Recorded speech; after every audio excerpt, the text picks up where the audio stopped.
Bienvenidos al Salón Virtual de Jesús Alderete. En este caso es la materia de gestión de franquicias, sesión 3, marco legal del sistema de franquicias. Es bien importante siempre tener una referencia legal de lo que estamos haciendo para no incurrir en errores que puedan entorpecer nuestros planes.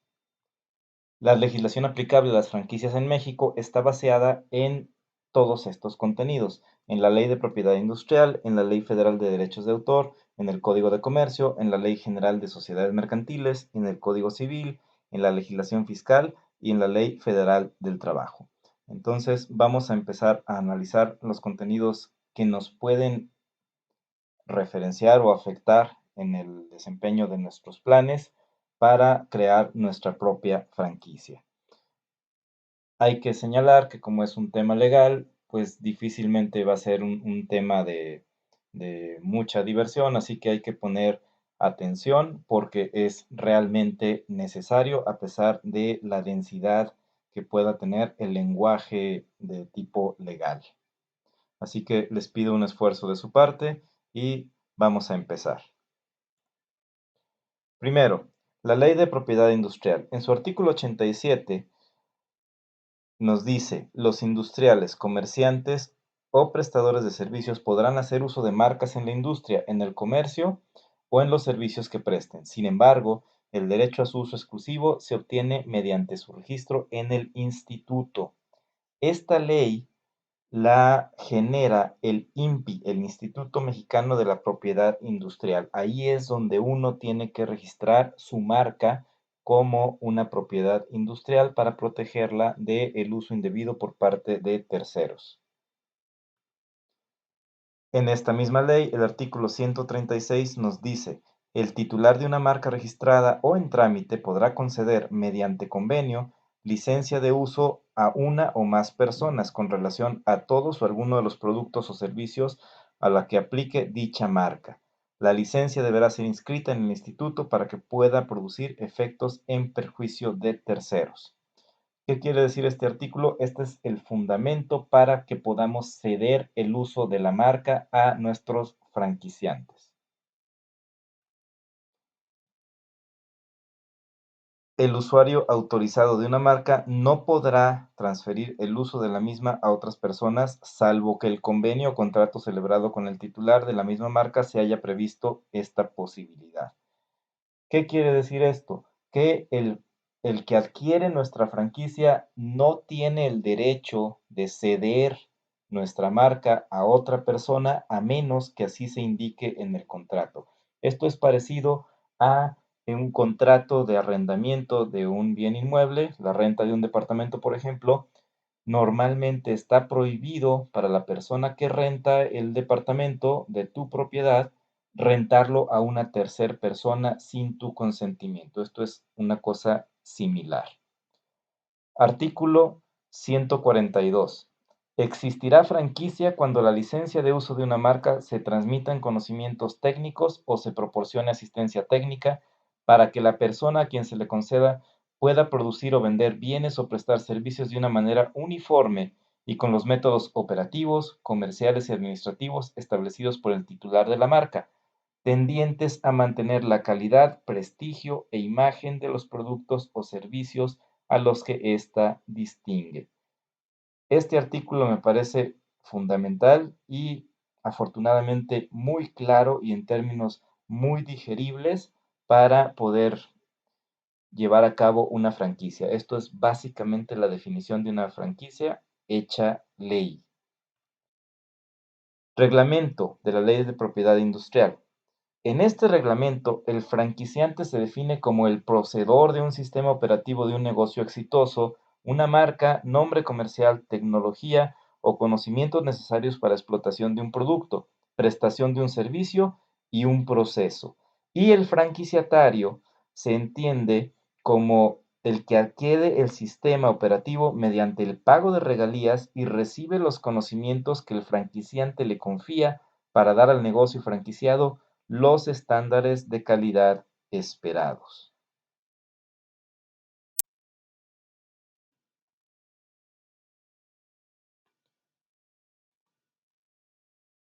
Ley de propiedad industrial. Seguimos. Artículo 142. El franquiciante otorga al franquiciatario la licencia de uso de una marca, conocimientos técnicos o asistencia técnica, así como la información económica y financiera necesaria.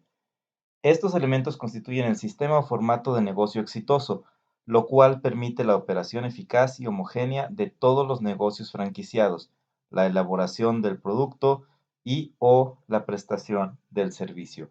Aquí cabe señalar que toda esta información que debes brindar a tu franquiciatario no solamente es necesaria para que suceda y funcione, sino también es un derecho que le otorga la ley. Un derecho para él, una obligación para ti. Antes de las reformas, del 2 de agosto de 1994, en el artículo 150 se establecía que se podía negar la inscripción de una licencia o transmisión de derechos por razones de interés público. Ahora solo se puede negar la inscripción de una licencia o transmisión de derechos cuando el registro de la marca no se encuentra vigente.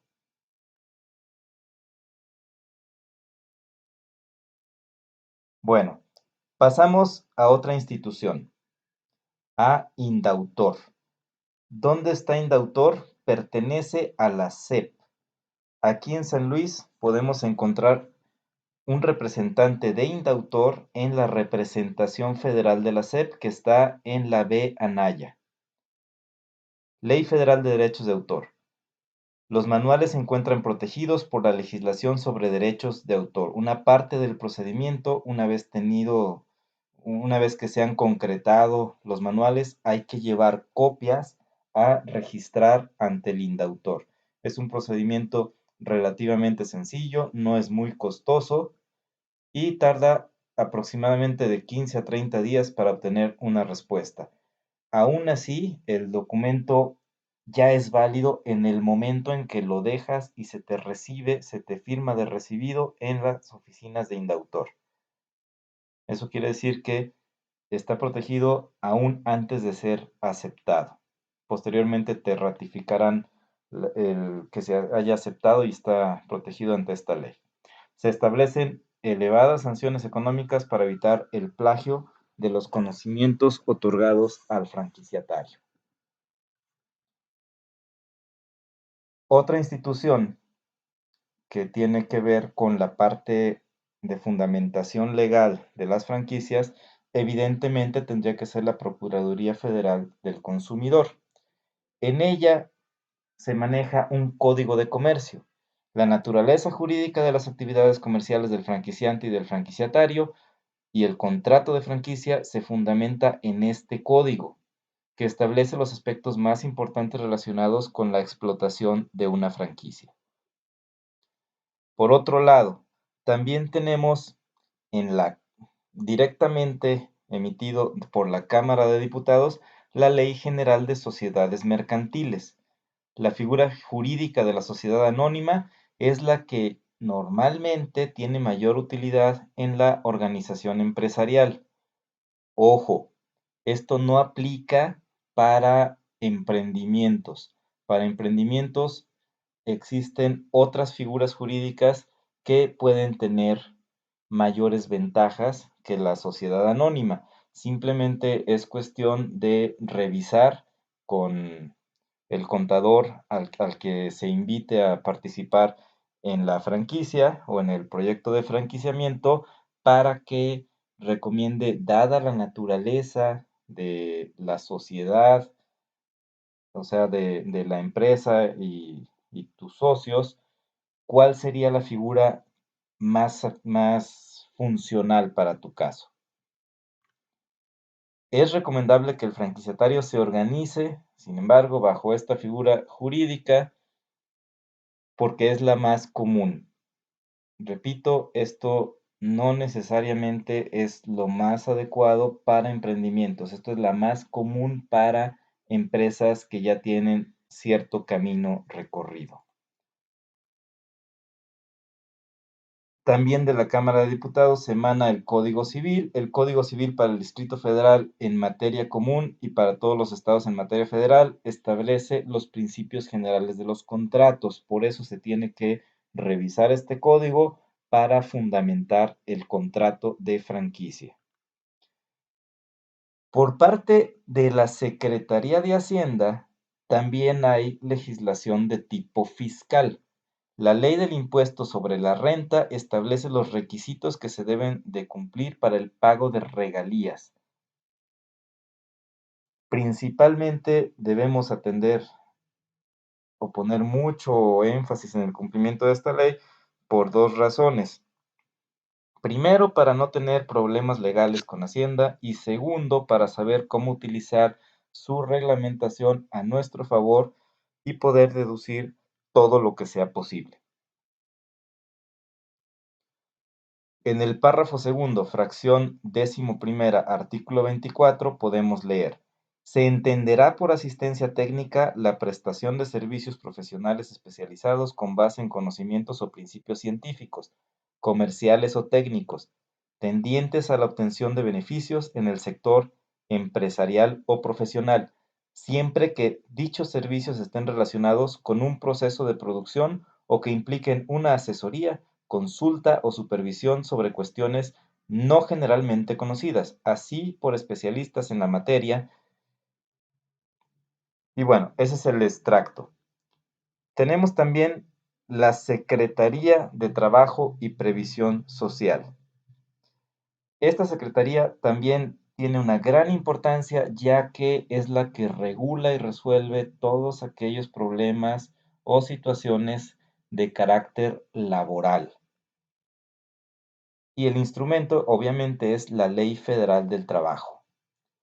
Esta secretaría en San Luis Potosí está en Plaza Tangamanga. En su artículo 16 dice: se entiende por empresa la unidad económica de producción o distribución de bienes o servicios por establecimiento, la unidad técnica que como sucursal, agencia u otra forma semejante sea parte integrante y contribuya a la realización de los fines de la empresa. En su artículo 20 dice: se entiende por relación de trabajo cualquiera que sea el acto que le dé origen la prestación de un trabajo personal subordinado a una persona mediante el pago de un salario. Aquí se entabla la relación entre los empleados del franquiciante, que a su vez pues vas a tener corresponsabilidad para con ellos. Artículo 22. Queda prohibida la utilización del trabajo de los menores de 14 años y de los mayores de esta edad y menores de 16 que no hayan terminado su educación obligatoria, salvo los casos de excepción que apruebe la autoridad correspondiente en que a su juicio haya compatibilidad entre los estudios y el trabajo. Entonces, una manera de empezar bien las cosas es saber a quién se puede contratar y a quién no y en qué términos. Hablando en el contexto de la edad legal para poder trabajar en México. Artículo 23. Los mayores de 16 años pueden prestar libremente sus servicios con las limitaciones establecidas en esta ley. Los mayores de 14 y menores de 16 necesitan autorización de sus padres o tutores y a falta de ellos, del sindicato al que pertenezcan, de la Junta de Conciliación y Arbitraje, del inspector de trabajo o de la autoridad política. Las condiciones según las cuales el trabajador de un sistema de franquicias debe prestar sus servicios deben hacerse constar por escrito mediante la celebración de un contrato de trabajo. Algunos de los aspectos que debe contener un contrato de trabajo en general y el de un sistema de franquicias en particular se mencionan a continuación: nombre, nacionalidad, edad, sexo, estado civil y domicilio del trabajo y del patrón. Si la relación de trabajo es para obra determinada, por tiempo determinado o tiempo indeterminado. El servicio o servicios que deban prestarse, los cuales deben determinarse con la mayor precisión posible. El lugar o los lugares donde deba prestarse el trabajo. La duración de la jornada. La forma y el monto del salario. El día y el lugar del pago del salario. La indicación de que el trabajador será capacitado o adiestrado en los términos de los planes y programas establecidos que se establezcan en la empresa. Otras condiciones de trabajo, tales como días de descanso, vacaciones y demás que convengan al trabajador y al patrón. El tema de la capacitación es de suma importancia. Es indispensable para la homogeneidad de la elaboración del producto, la prestación del servicio y la operación del sistema de franquicias. La capacitación en las franquicias es vital. La continuidad de la capacitación para introducir nuevos métodos es también importante para determinar las regalías que se pueden obtener de la franquicia. Seguimos con la Ley Federal del Trabajo. Artículo 153-A. Todo trabajador tiene el derecho a que su patrón le proporcione capacitación o adiestramiento en su trabajo, que le permita elevar su nivel de vida y productividad conforme a los planes y programas formulados, de común acuerdo por el patrón y el sindicato a sus trabajadores y aprobados por la Secretaría de Trabajo y Previsión Social. Bueno, entonces, nuevamente, un elemento clave para el funcionamiento de una franquicia, como lo es la capacitación, se eleva gracias a la Ley Federal del Trabajo de la Secretaría del Trabajo y Previsión Social a un derecho del franquiciatario y sus empleados y una obligación por tu parte. La capacitación es antes del inicio de operaciones y posterior para desarrollar a los trabajadores con base en planes y programas que les preparen y les ofrezcan la posibilidad de homogeneizar. Entraremos más a fondo en el tema de la capacitación en próximas sesiones. Siguiendo con la ley del trabajo, tenemos el artículo 153G, en donde nos dice: durante el tiempo en que un trabajador de nuevo ingreso que requiera capacitación inicial para el empleo que va a desempeñar reciba esta, prestará sus servicios conforme a las condiciones generales de trabajo que rijan en la empresa o lo que se estipule respecto a ella de los contratos colectivos. El artículo 145H establece las obligaciones de los trabajadores a los que se les imparte capacitación. Ojo, quiere decir que es también un derecho para ellos, pero también una obligación. Inciso A. Asistir puntualmente a cursos, sesiones de grupo y demás actividades que formen parte del proceso de capacitación o adiestramiento. Inciso B. Atender las indicaciones de las personas que imparten la capacitación o adiestramiento y cumplir con los programas respectivos. Inciso C. Presentar los exámenes de evaluación de conocimientos y de aptitudes que sean requeridos. Contrato de franquicias. El contrato de franquicias tiene varias características. La primera es que es de orden bilateral. Ambas partes, como ya lo hemos visto, adquieren derechos y obligaciones, es decir, es recíproco. También tiene la característica de onerosidad. Las partes reciben recíprocamente ventajas y gastos o pagos. También es sucesivo. El contrato contiene prestaciones periódicas, como renta, compras a plazos, pagos de regalías, entre otros. Las inversiones que vimos durante la clase pasada. Bueno, elementos del contrato de franquicias. Siempre tendrás que estar estipulado el costo inicial y las regalías del sistema. Tendrá que estar plenamente autorizada la licencia del sistema. El plazo o vigencia del contrato. Obligaciones del franquiciante, obligaciones del franquiciatario, operaciones del negocio franquiciado y la información confidencial. Seguros, incumplimientos y terminaciones del contrato, obligaciones en caso de terminación o vencimiento, la no competencia a la terminación del contrato, no competencia a la terminación del contrato, perdón, impuestos y permisos, independencia de los contratantes e indemnizaciones, El marco legal, la jurisdicción. Costos iniciales y regalías del sistema. Valor de la franquicia. Costo inicial y regalías del sistema. El valor de la franquicia.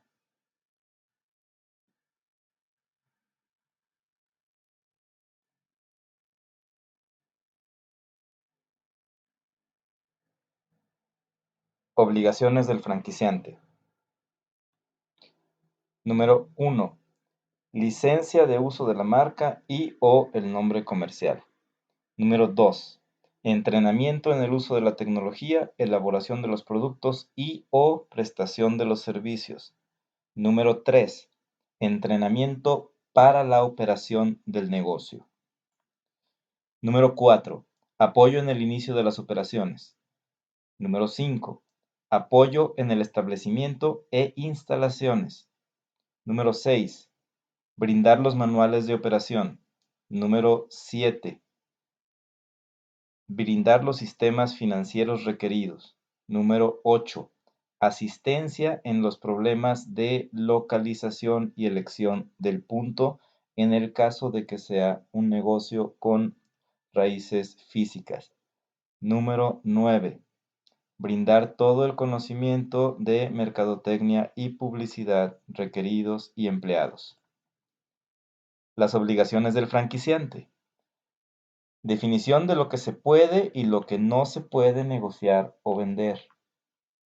La confidencialidad que implica el proceso de producción. Recordemos el caso que hablamos en clase sobre la marca Gymboree y sobre la marca Punta del Cielo, que han tenido casos aquí en San Luis Potosí en los que el franquiciatario se deslinda de las responsabilidades, renuncia al contrato, pero se mantiene utilizando el know-how de la franquicia bajo otro nombre.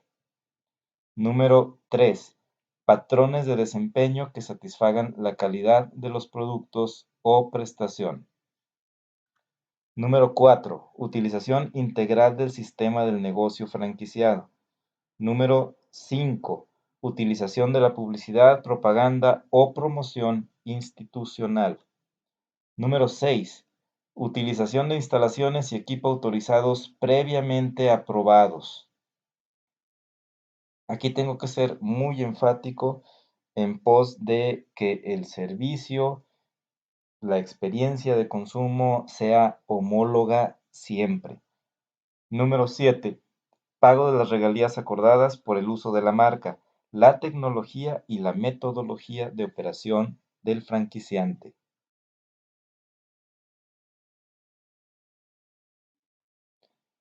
Para terminar con esta sesión, repito nuevamente la importancia que tiene el conocimiento de todos estos contenidos para su posterior aplicación y que como franquiciante puedas disponer y gozar de todos los derechos que te otorgan estas leyes, puedas cumplir con todas las obligaciones y asimismo tus franquiciatarios gocen de los derechos que por ley pueden recibir y cumplan a cabalidad las obligaciones hacia tu marca. Por otra parte, también quiero crear la reflexión siguiente. Tener una empresa implica llevar más allá el negocio, llevar más allá el autoempleo y entrar en un terreno en el que se necesita colaboración de un equipo de trabajo. Para eso vimos el tema del liderazgo. Es evidente que un miembro fundamental del equipo del trabajo tenga que ser el responsable de esta parte legal.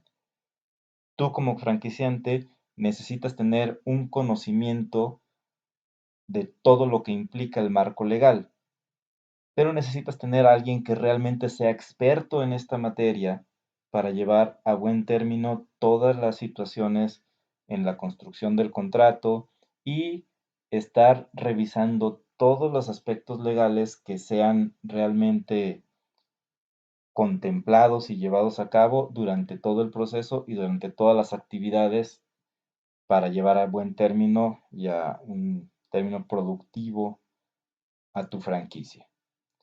Con esto me despido y los espero en el siguiente bloque.